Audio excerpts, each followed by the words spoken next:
What's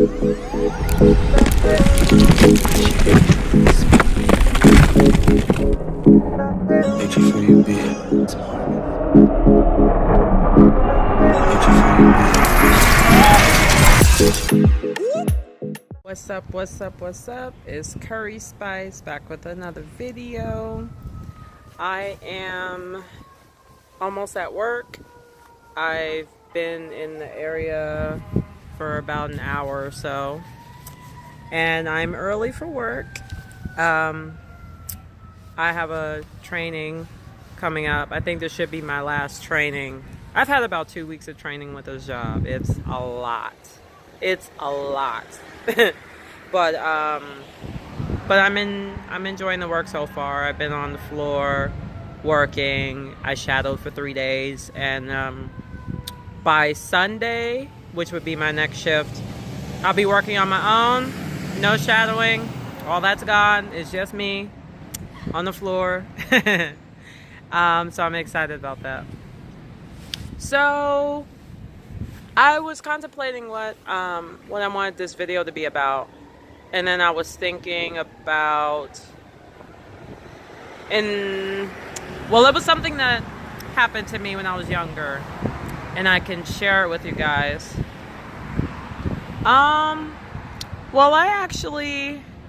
Okay, how do I even start this?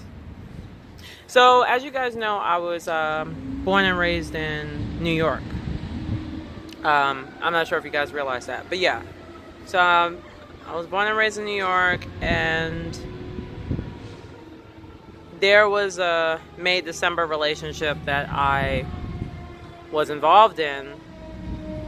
Technically, when I met him, I was 12 years old when we met, but when we got involved,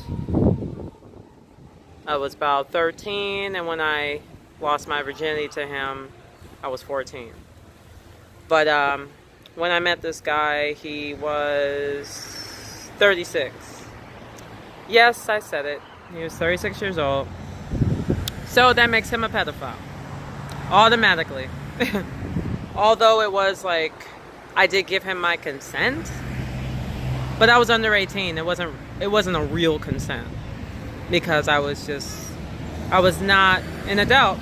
So I could not make my own decisions in that regard, and I mean in my own way, because I was just so young. I didn't really know much about the world, and I was very naive.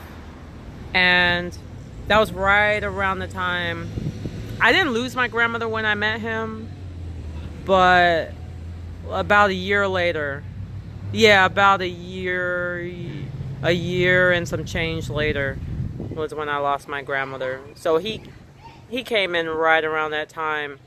It was like in my final months with my grandmother. And he and my grandmother actually had the same birthday. So I saw that as a sign that, like, this guy I have a crush on, like, maybe there's something there, Like, I saw it as a sign from God. And that was, like, my logic. When my grandmother died, I felt like I had to replace her love with the love of a man.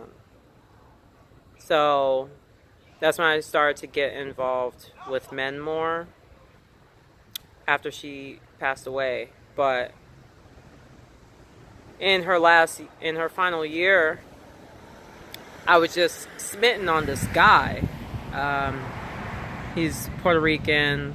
And I met him right when I moved to the Bronx. This was right around the time my grandmother was diagnosed with breast cancer, which is what she ended up dying of eventually. And so this guy was the security guard in the apartment complex where my 2 aunts lived. So these 2 aunts took care of me. One of them was my actual guardian. The other one was more of I called her a disciplinarian, because I got most of the discipline from her. But they both raised me. So this guy that I met, he was actually He was actually the security guard who worked in the apartment complex where my aunts lived. And my guardian lived on the 12th floor. My other aunt, disciplinarian, she lived on the 7th floor. So yeah, so I saw this guy. He saw me. I wasn't sure if he liked me, but I noticed he would like stare at me, and you know, so I guess we were both kind of smitten for each other. So we both illustrated that we were interested. I was surprised when I found out that he was interested in me. So when we got involved, because when we met when I was 12, I was just about to turn 13 in maybe like 2 or 3 weeks, something like that.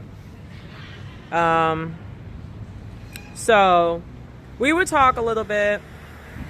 Like when I come home from school, I would have to go through the lobby to get upstairs to take the elevator, or to just walk up the stairs to get to where I lived. And I would usually go on the 12th floor, but sometimes I go to the 7th floor. So I would see the guy, and he'd be working. But I would like kind of linger and talk to him some. But I noticed that I was checking the time. But I noticed that there were people in the apartment complex. Like they would pass through the lobby too, and they would notice that I would be chummy with this guy. Like they noticed I would talk to him for a long period of time, and you know, and I guess it didn't look good. So they had their eyes kind of like they had their eyebrows like up, like what's going on over here? Why are they talking? They are the age difference is ridiculous. Why are they talking to each other? So I guess it didn't look good. So people were kind of on their guard, looking at us and making sure it wasn't anything where he was trying to prey on me, which he was. But so I think I forget what happened with that. I think I even ended up talking to the manager at some point about the situation. I think I was called into the office, and they were just telling me that people are suspicious of me talking to the security guard, and people just begged me. Like even the manager of the building just like told me straight up, like, stop talking to this guy, or you're gonna cause him to lose his job. So that's when I started to I forget how many months this was into, like, after we met.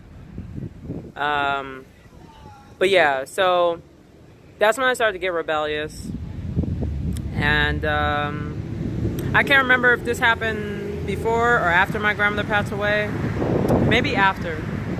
But it was at the point where I felt like I had to sneak.